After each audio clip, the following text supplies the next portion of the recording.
Hello and welcome, Million Mom Movement community. Welcome to Fierce Friday. My name is Stephanie Dawn. I'm the chair of the Million Mom Movement Council, and I work in concert with my beautiful council, who you'll be hearing from a few of them today, to really support you in creating the change that is desperately needed here in the United States and Canada and far beyond in terms of the toxins in our food.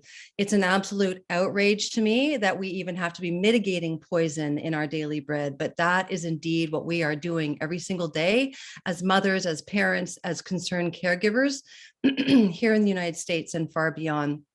So I'm excited for today's interview with Henry Rowlands, who is the founder of the Detox Project. He's one of my heroes. And if it wasn't for Henry, my son would be very, very sick. It's because of his 2016 report that we're going to be diving into a little bit, as well as the 2022 report, that I was able to take matters into my own hands and get the toxic food out of our pantry. And that is our commitment to you as the Million Mom Movement Council, to support you in doing this. And that's absolutely what today's interview is all about. Before we go to our interview, and welcome our special guest, I'd like to welcome Taz Ferreira, my colleague here that sits with me on the Million Mom Movement Council, to share our pledge. Hi, Taz, welcome. Hi, everyone. It's so nice that we actually got to meet so many of you during the diamond trip. I don't know about you, but I'm still high on a diamond trip. It's like a drunken feeling that you never want to get over, right?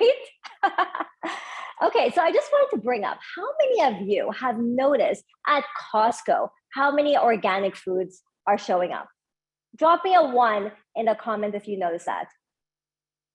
Right? And isn't that amazing? When you go into your grocery store and you see all of these organic foods, don't you get excited? And you're like, yes. We know how that happens? Because you've raised your voice, right? You write in the comments, you tell them, this is what I want.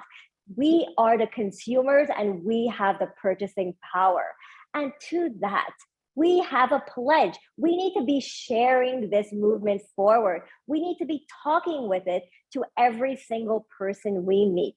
So I'm going to start by reading the pledge and what we're all about, but not just what we're all about, how we live. I pledge to defend the health of myself and my family. I pledge to choose organic foods that are minimally processed and free of man-made ingredients. I pledge to read labels and educate myself on all aspects of clean living. I understand that my action today will positively impact the health and environment of future generations. I am committed to sharing this movement of many. I am the Million Mom Movement. You know, every time I read this pledge, it brings such pride and joy to my being. I feel the energy. I'm like, yes, this is what I do. What I do, this is the reason I wake up every morning, for this mission, right?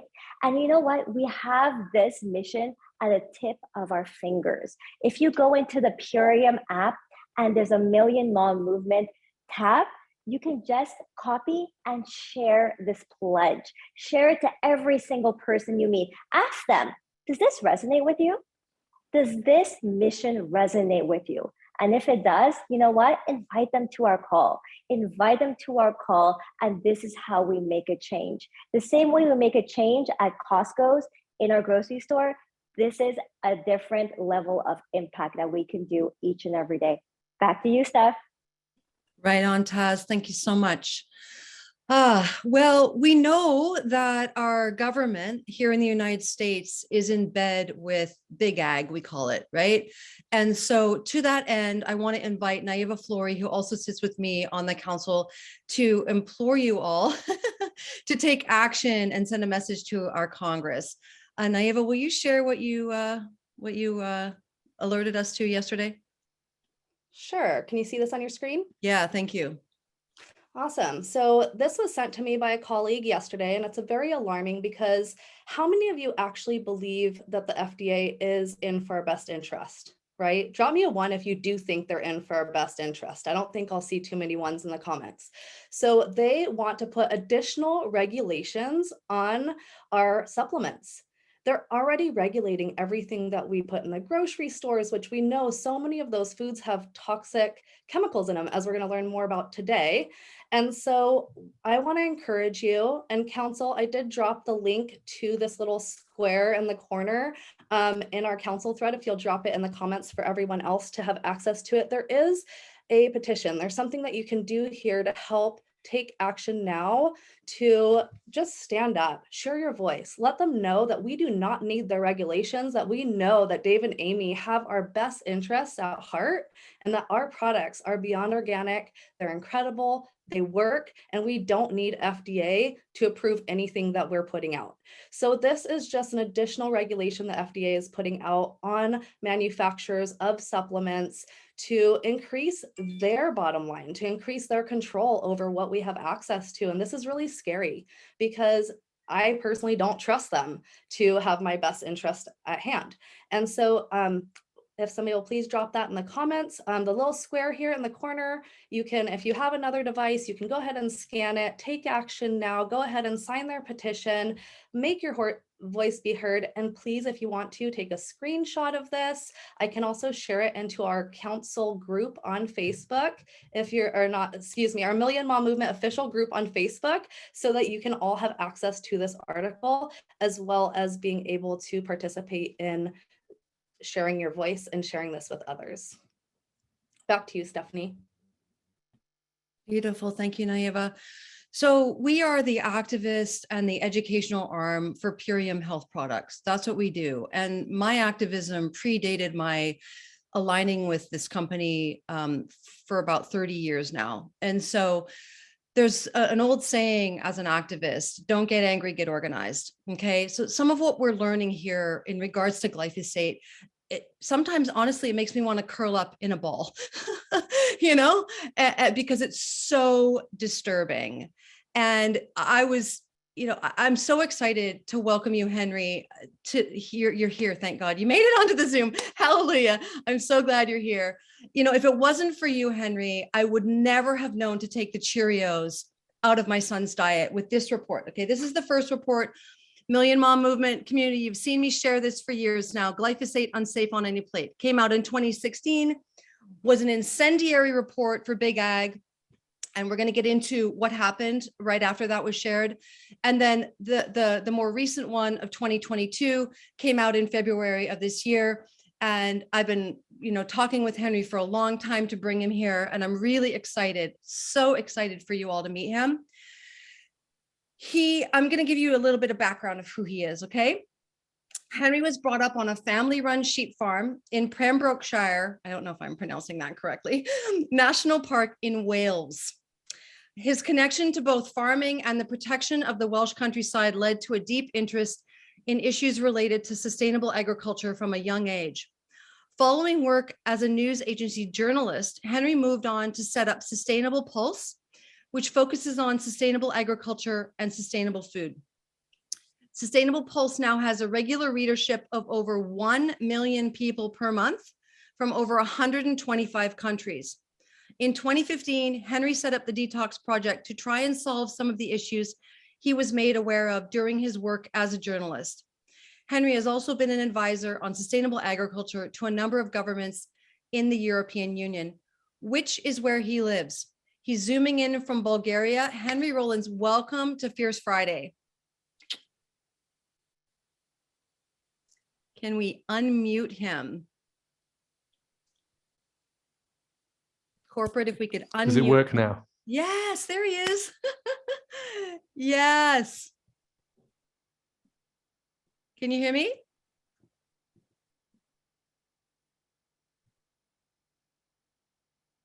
Can you hear me, Henry?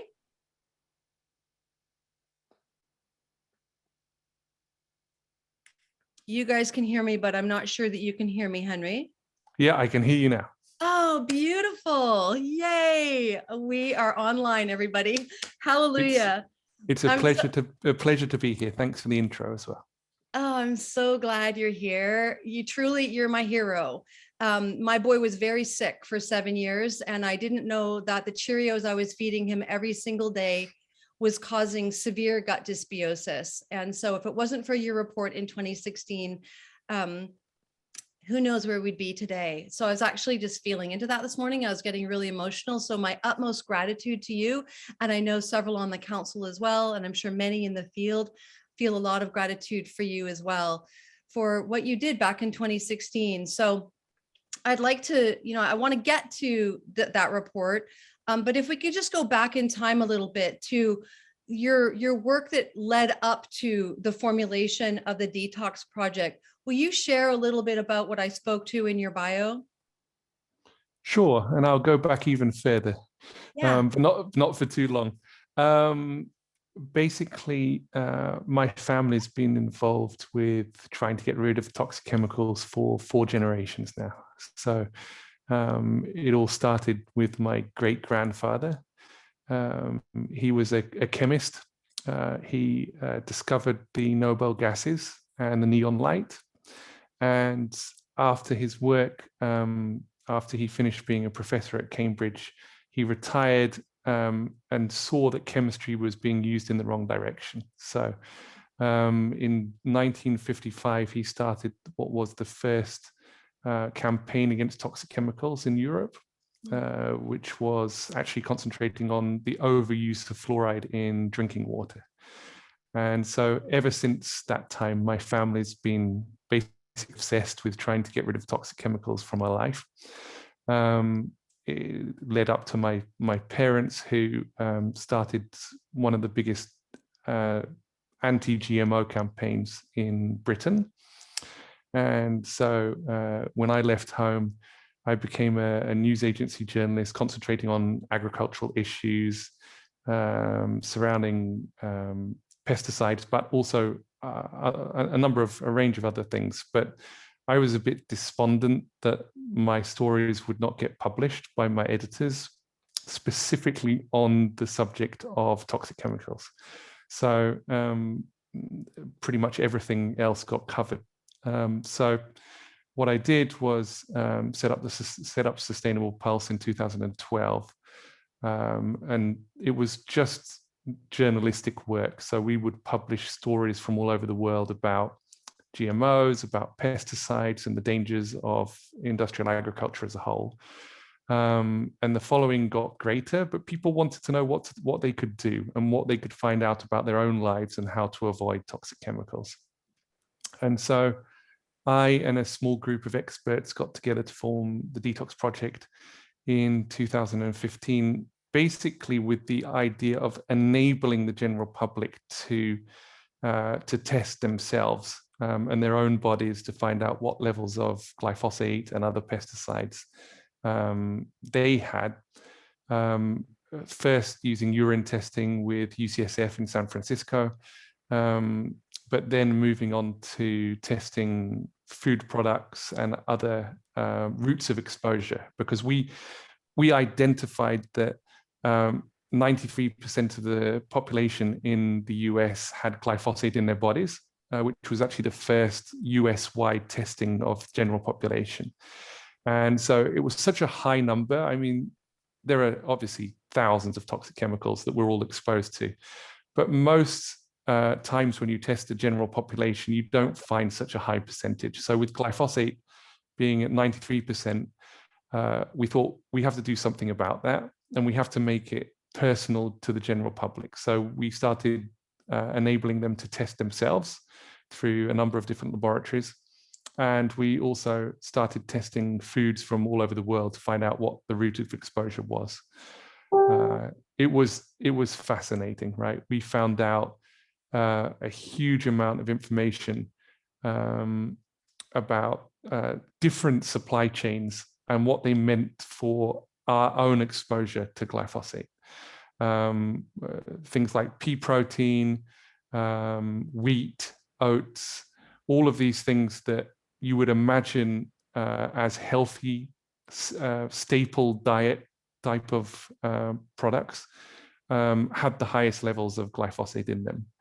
And so that's exactly why we did that first report with Food Democracy Now! In 2016, to try and raise awareness of exactly which type of products are causing the biggest problem to public health because of the amount of glyphosate in those products. Mm-hmm. Brilliant.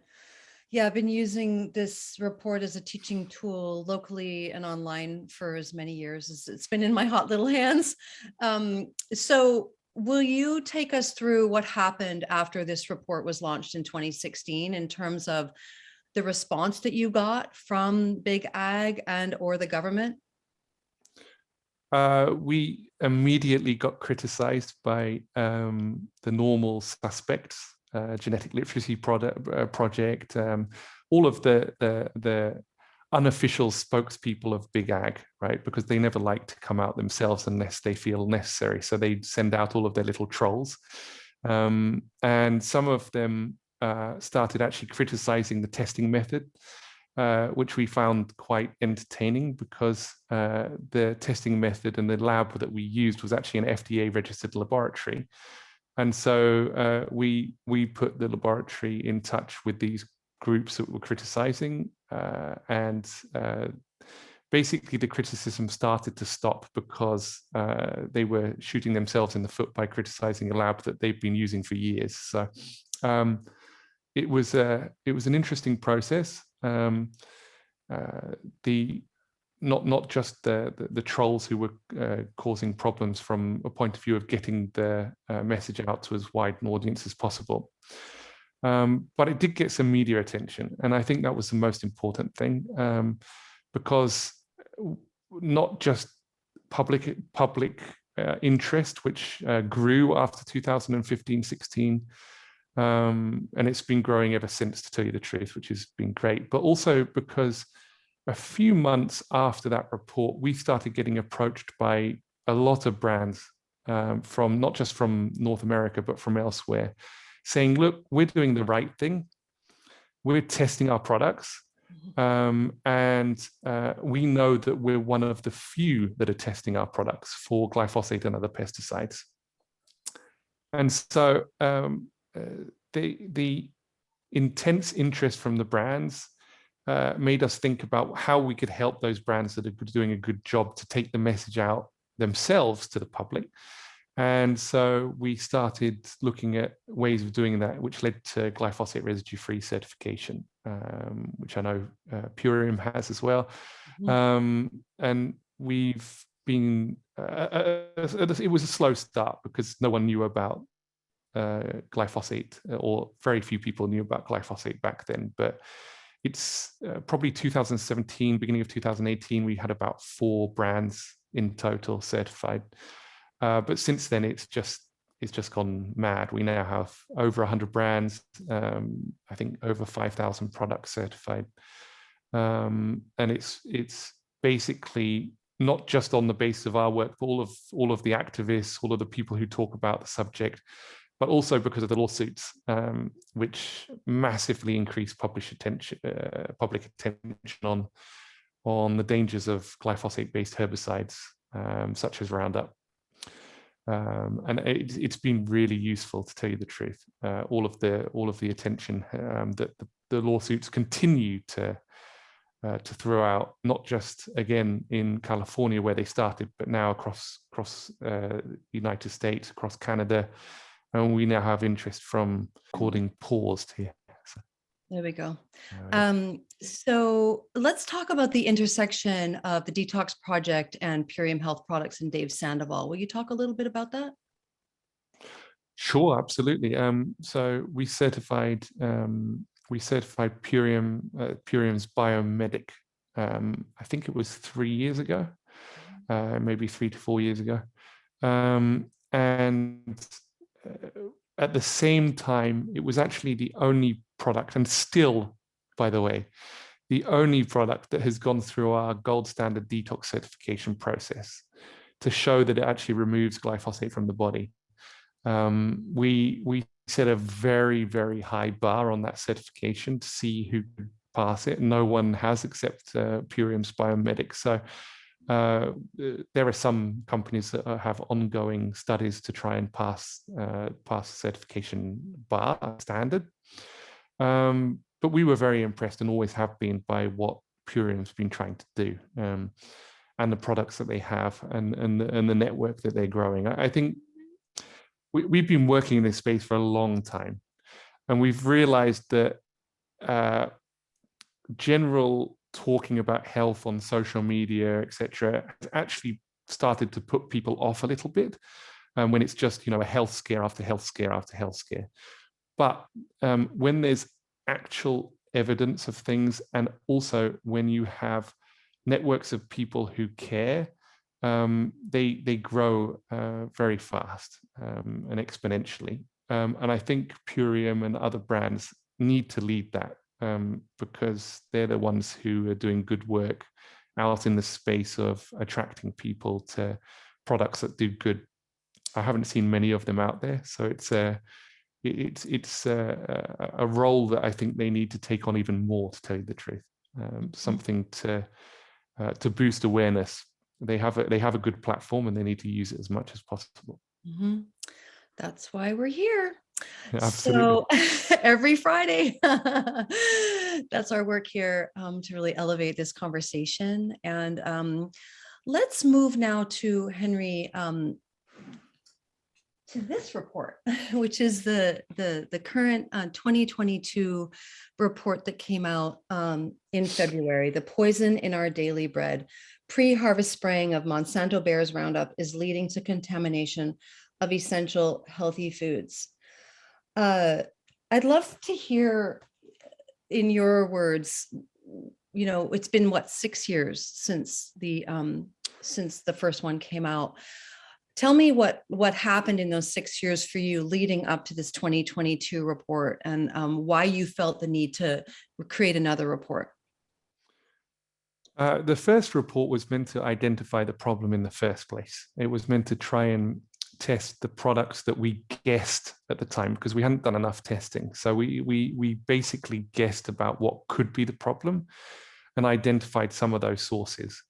But since then, we've seen so much testing with the brands we've been working with, and also other brands which have been not certified but wanted to get to certification. So they've been doing a lot of testing, and so we were able to focus on the actual problems over those years. So that's why we did a kind of intermediary report on pea protein a couple of years ago, which was very small, but we knew that pea protein had a massive problem just from background testing. And we were shocked with pea protein, because mainly we tested organic pea protein, and we were finding high levels in organic pea protein. And I believe that report changed the industry, because at the time,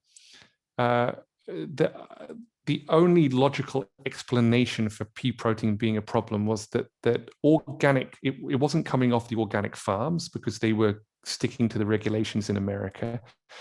But when it was sent off to processing, it was only sent off mainly to 4 factories in China. And what they were doing, we believe, was swapping out the organic pea protein, keeping it for their internal market, and putting conventional pea protein into the system and sending it back as products into products in America. And because, sadly, the USDA organic standard doesn't do enough testing, meaning it doesn't require enough testing, what we were finding was ridiculously high levels in the majority of pea protein products, whether they're organic, conventional, non-GMO, it really didn't matter. And so that led to much more testing within the system, which led to changes in practice in China. But it also led to some brands looking at their own supply chains and turning them into what we call controlled supply chains. In other words, they knew they started to contact their farmers, process in the US, and actually create a totally controlled supply chain, which led to glyphosate residue-free certification, but also just basically glyphosate-free products made of pea protein. There's an amazing company called Purium, which is one of the biggest pea protein suppliers in the US, which tests all of its supply chain for glyphosate and most other pesticides. And so, yeah, it's caused a shift. And really, we saw that shift in the pea protein market, and we said, look, how can we create a bigger shift? And so we thought of this new report, which is targeting the main crops that are currently pre-harvest sprayed in the US. So we went for lentils, beans, wheat, oats. Those are, the pulses and oats and wheat, basically, as we know they're the main sources of glyphosate in our diet.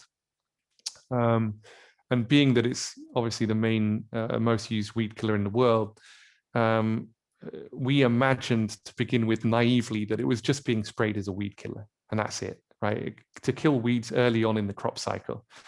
But as we found out over the years, it's just basically the majority of glyphosate that gets into our bodies is actually from the use of glyphosate. The off-label use, it's not meant to be used like this, is sprayed on the crops between 1 and 2 weeks before it's harvested to speeden up the ripening of the crop, and to dry the crop out, so that it can be processed more quickly. And so that's what we focused on entirely, to try and shift, again, cause that shift in the market away from pre-harvest spraying as fast as possible, so that people can be less contaminated with glyphosate as a whole.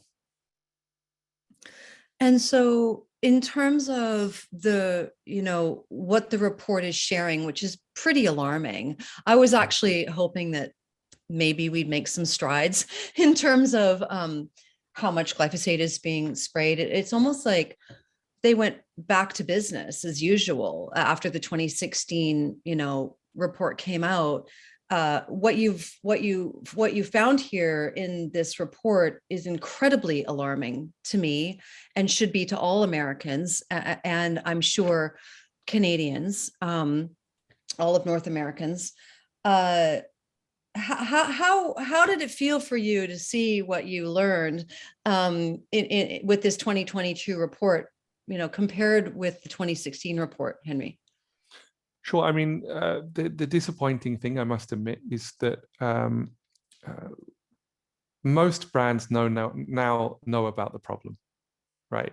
Brands talk to each other constantly, whether they're looking at each other Instagram, which is indirect talking, or whether they're actually talking to each other directly in forums, etc. So the disappointing thing is that brands know about the problem but weren't taking enough action to control their supply chains. Now, it's not all of the brand's fault, because you have to remember that back in 2016, the majority of brands had no control over their supply chain, really, because there was no connection between the brand, so the final product, and the farmers. They didn't even know who their farmers or where their farmers were, right? There was no connection. And there really has, for the last 30, 40 years, been no connection.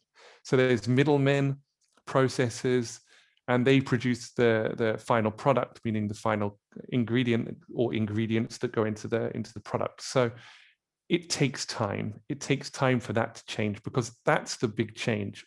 Once brands take control of their supply chains, they can then sign agreements with their farmers to avoid certain chemicals or to control certain contamination.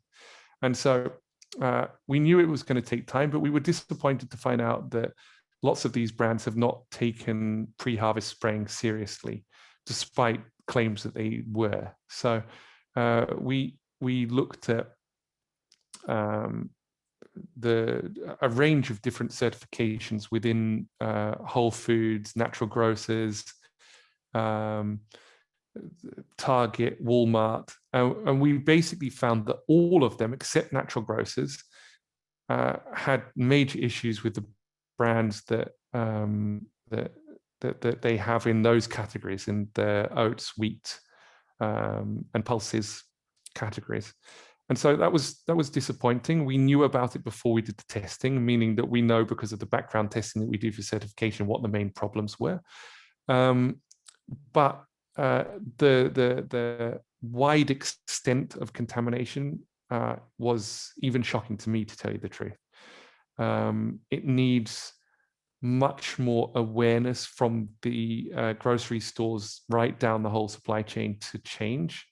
There have been some great things happening, like even the worst type of brands that you can imagine from my point of view, like Kellogg's and others, have actually started to control their supply chains and started to look at removing desiccation and removing pre-harvest spraying.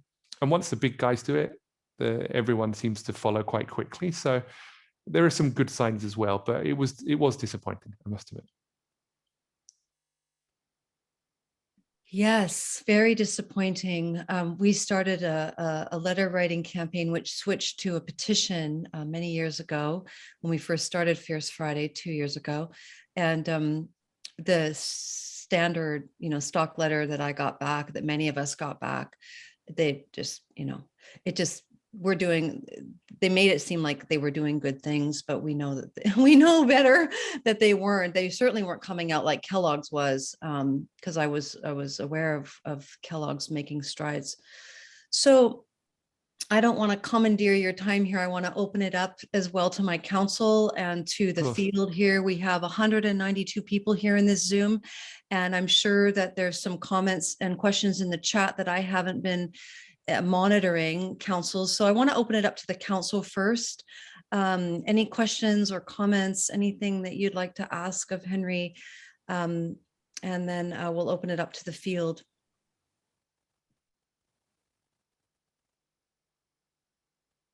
I'm foremost grateful for your presence here, Henry. Thank you so much for coming to our community of mamas and caregivers.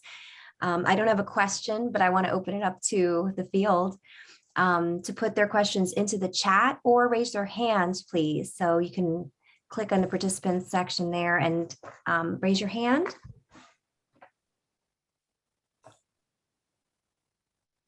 Awesome. Go ahead, Michelle. I see you first. Hi. Thank you so much. This topic is so important to me, and I just appreciate all the work that that you're doing and this council is doing. So yeah, I'll echo the first and foremost, the big thank yous. Is there,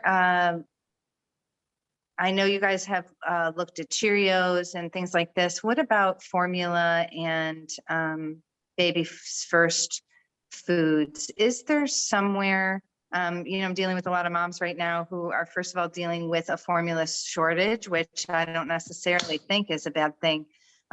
But there isn't a lot of correlation that I've been able to find. And I'm wondering, is there just somewhere in particular I can look or go to see a deeper breakdown of these levels and where they, how they might be lined out from highest to lowest or something like this? Sure. Again, some of the reports we put out on the Detox Project, because we put out a few, not just the two big ones, but some other ones which may help. But in formula specifically, soy-based formula is a huge problem, right? Soya as a whole is probably the highest sprayed crop of all. So I would say avoid that at all costs if it's not organic and tested. There's a difference between organic and tested. So you should ask specifically with formula where the source is coming from.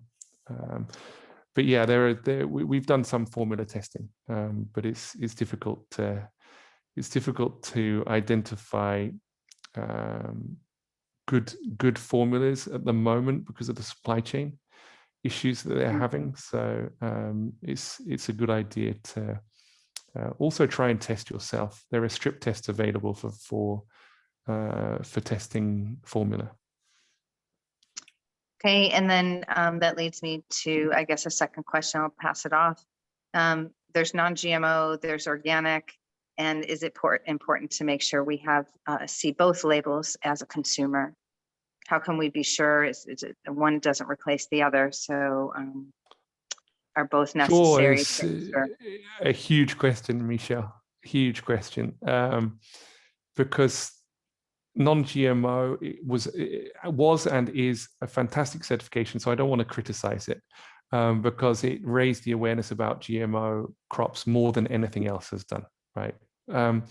But from a point of view of toxic chemicals, non-GMO doesn't do as much as most people think, meaning that glyphosate levels in non-GMO are usually similar to what they would be in GMO products, just because of what I mentioned about pre-harvest spraying, which actually only happens in non-GMO products, and because you don't usually see anything else. So that is the big problem.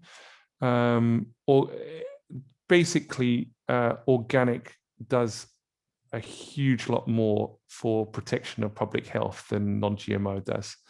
But non-GMO is very important from an agricultural point of view because it decreases big ag's control over the agricultural system.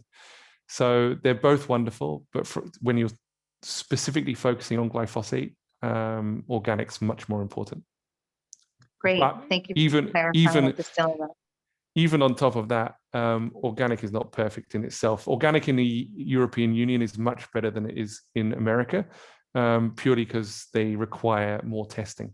And that's what they should be doing everywhere. And we try and move the USDA organic standard, and we have been trying to petition them to increase the amount of testing that they require. So is the maybe the focus becomes then looking for organic heirloom grains and organic heirloom companies as opposed to relying on the wheat, and that could be our safest pathway if we're concerned about consuming glyphosate, but we still like bread or noodles. Yeah, absolutely, 100%. Okay, 100%. Thank you. Thanks for distilling that down. I appreciate you and welcome. Thank you, Michelle. Thanks so much, Michelle. All right, Mikkel, welcome. I'm so glad you're here. Thank you. Super grateful to be here. I'll just echo the gratitude for you, Henry, and your work, and everybody here who's here to learn and raise awareness. My question relates to the products that you've tested for glyphosate removal. It's amazing to hear that Biomedic is the only one right now that's been approved by your standards. Are you able to speak to other products that have tried to get certification or that are, in process with that? Sadly not, just because we're under NDA with them as they go through the process.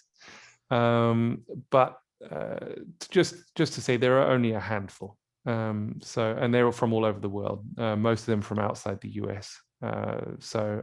From my knowledge at the moment, there's only one other company from the US or Canada going through the certification process, and we don't know if they're going to meet the standard or not yet. So that's where we are. So it's an impressive product. I would love them to do even more testing to show how impressive it is. I think that would be very beneficial to everyone, because the more information that gets out there, the better, to tell you the truth. Thank you. I understand. Yeah. Great. Angela, welcome.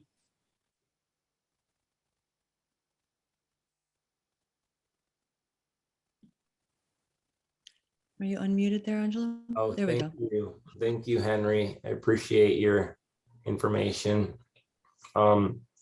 I was curious about the glyphosate residue-free seal that I see on foods in the store. How is that different? And is it just the same as organic, or what does that constitute in America? Sure. So what we do when we're putting we go through a specific process which is totally focused on glyphosate. We don't focus on anything else. It's basically a certification to raise awareness as much as possible, and to try and change the supply chains to move away from glyphosate use. But what we found is that when companies test for glyphosate or start testing for glyphosate, they also test for most of the other pesticides, because they start the testing process. Because lots of companies, you might not know, but lots of companies don't test at all for toxic chemicals in their products. because they don't want to know. And so once they start the testing process, it leads to more testing. And the difference between us and organic is purely one, we have a lower threshold for what's allowed, meaning that we have to have non-detect of glyphosate in the products. We don't allow any detection to enable a product to be certified. Organic allows, I think it's 5 times lower than the maximum residue limit for a specific product. So it does allow a small amount. And as I said, the problem specifically in North America is that organic doesn't require pesticide testing within the standard, which means that within the supply chain, there can be issues that are not identified. So those are the main issues, although organic is still by far the best out there from a point of view of certification standard as a whole, as a holistic standard. So we literally are an add-on to organic for brands to show that they're actually moving beyond organic and into an area where they're doing more testing. And so that seal is basically a beyond organic seal that allows people to show that a brand is actually carrying out going beyond what is required within organic to make sure that they're protecting public health. Thank you. No worries. Beck Jacobs, welcome.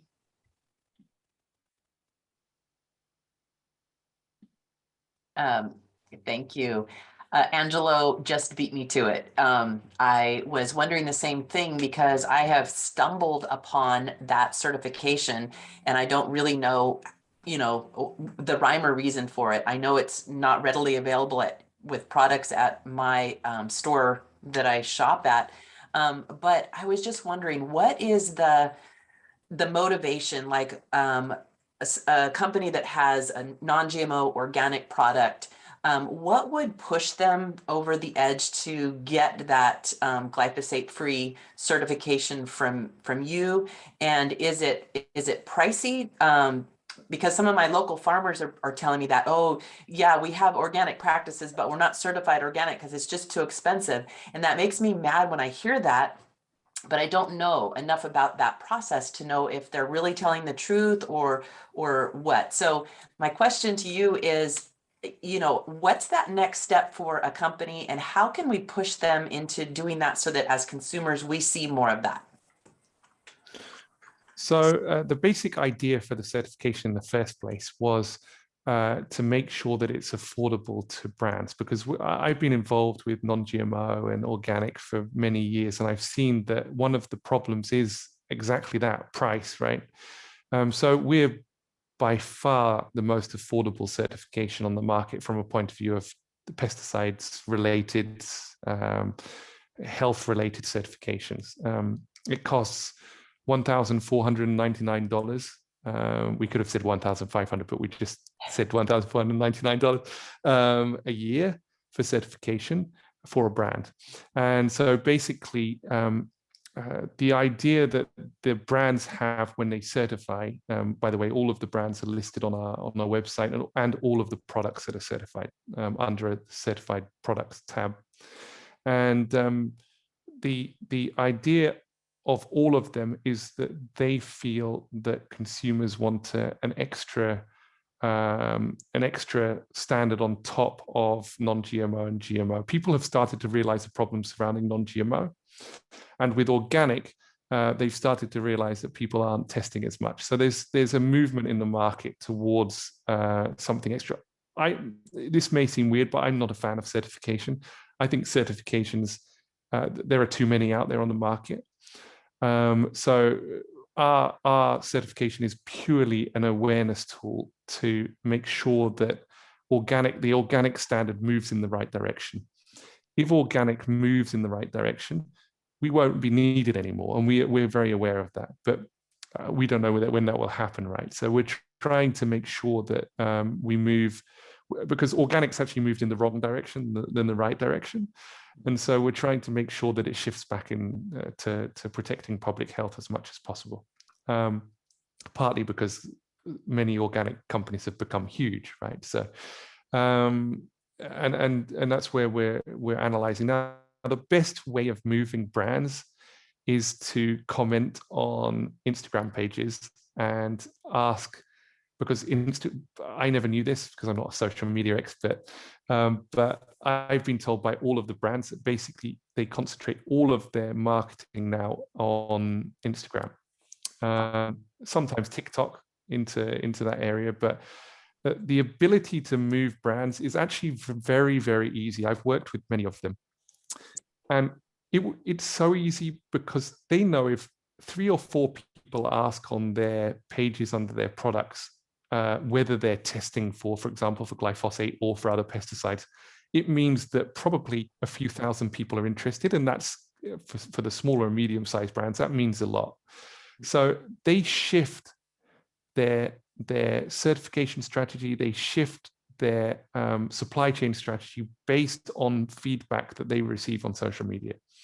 And so that's where I think that the focus should be on shifting supply chains and markets.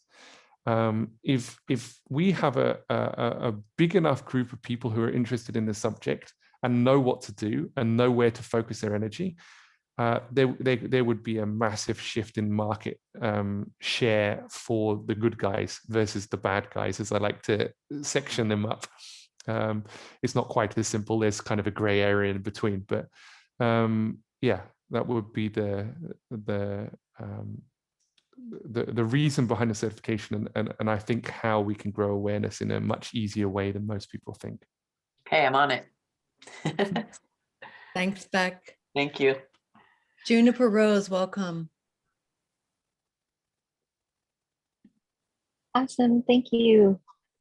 Yes, so I'm honored to be here. Just had a quick question. Thank you for the movement of many, the Million Moms here, for bringing this together. Henry, also really, I'm honored to meet you here in this cross paths.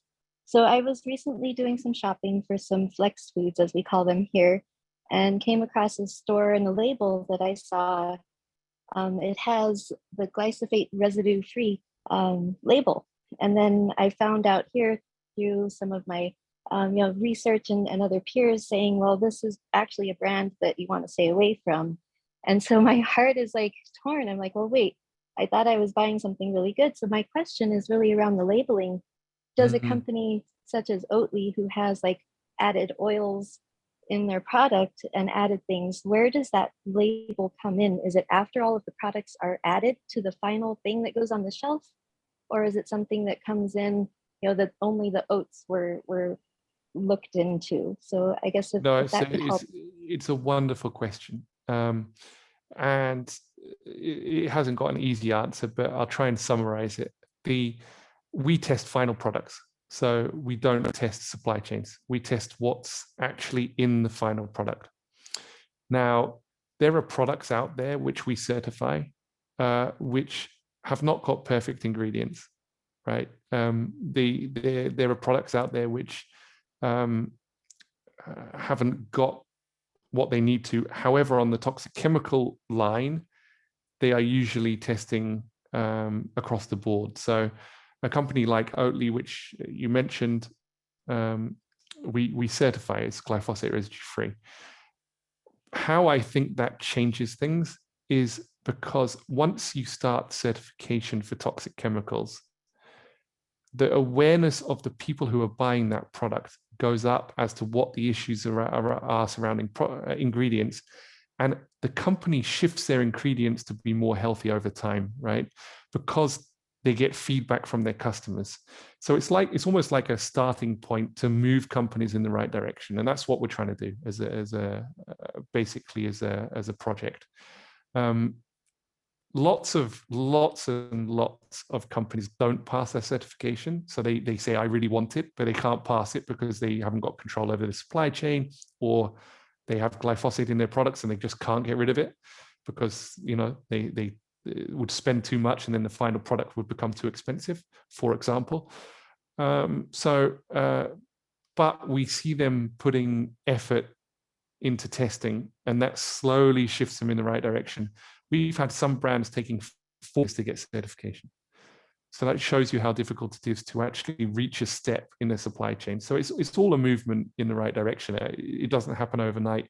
It should happen overnight, but it just doesn't. Well, we're going to move the needle today, everyone. So don't leave, because we have a call to action coming here shortly. Thank you, Juniper, for that question. Gleneth, welcome. Thank you. And thank you so much, Henry, for all your work. This is pretty amazing. I'm curious if, as I understand it, from what you said, the most glyphosate in our food supply is coming from its use as a defecant. Now it's mine, and there's a disconnection between the big producers and the farms, the people that are actually doing the work. And I correct me, because I'm, I get little bits here and there, but it's, as I understand it, the use of glyphosate is easier on the equipment when the farmers use it, and it extends shelf life in the stores.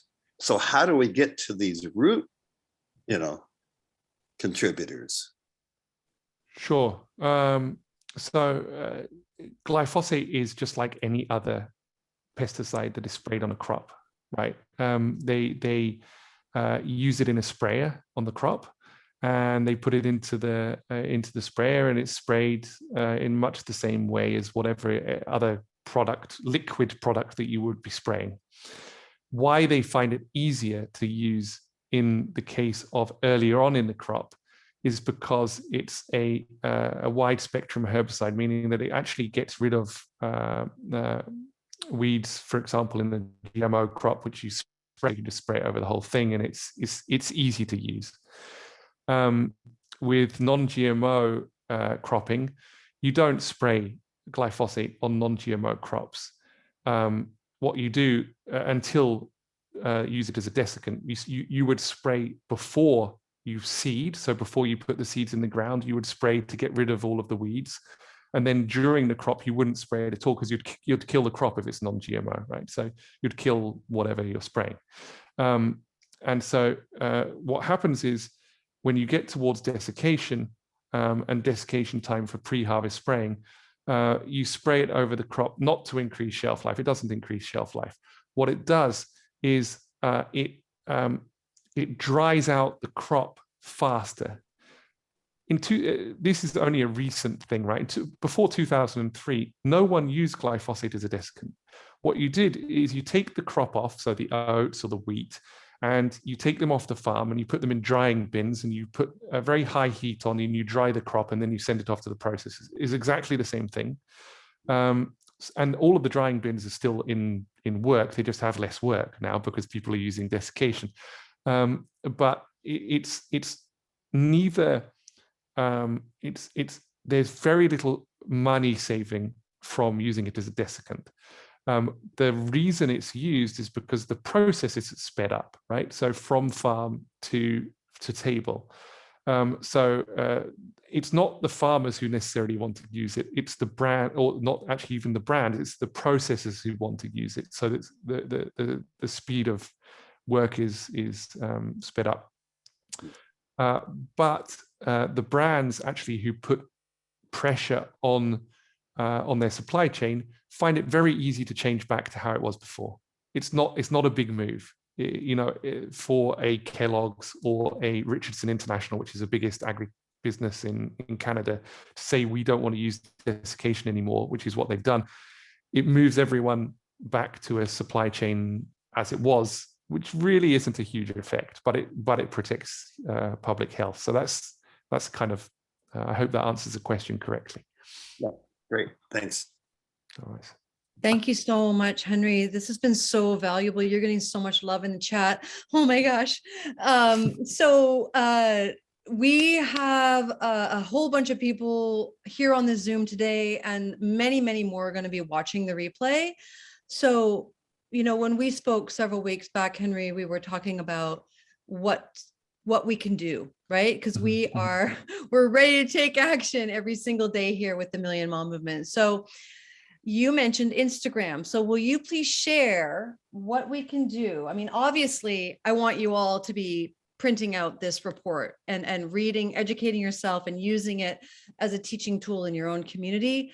And then beyond that, you name so many brands in here. And will you tell us more about what we can be doing on Instagram, Henry?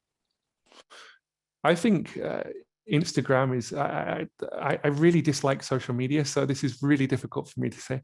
But I think Instagram is a huge tool for change, specifically in the food and supplements market, because everyone's focused on it. All of the brands love it. And obviously Facebook is still there, but it's much more expensive for the brands to get out and to advertise now on Facebook. So they've all kind of gone onto Instagram, and it's easier for them to show their products as well, which I think is important to note.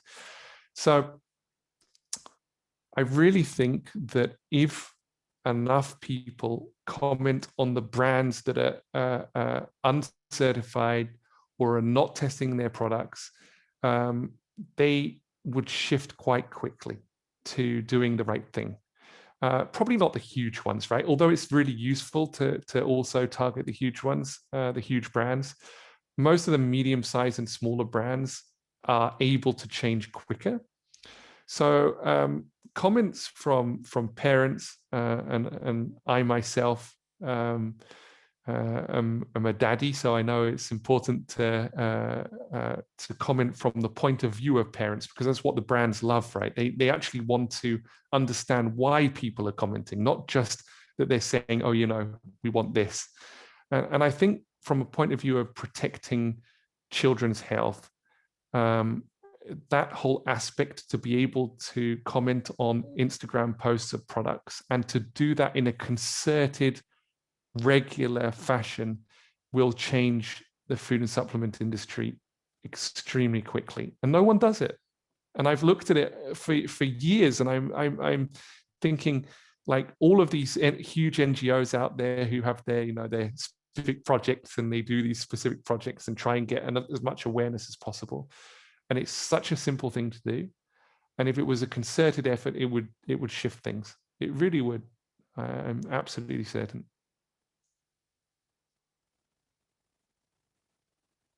Sorry, I was muted.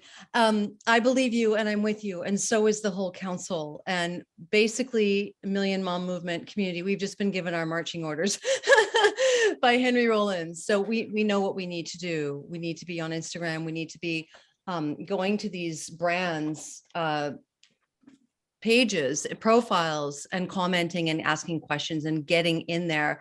And so we know what we need to do for 2022. So Stephanie, just in addition to that, yeah, because you pointed out those brands that are tested, which is important, but I think brands that you love, right? Things that you feed your children, yes, you really want to eat. Yes, and exactly. Those are the ones, because you have an emotional attachment that it's easiest to get involved with as right. well, just as a way of communication.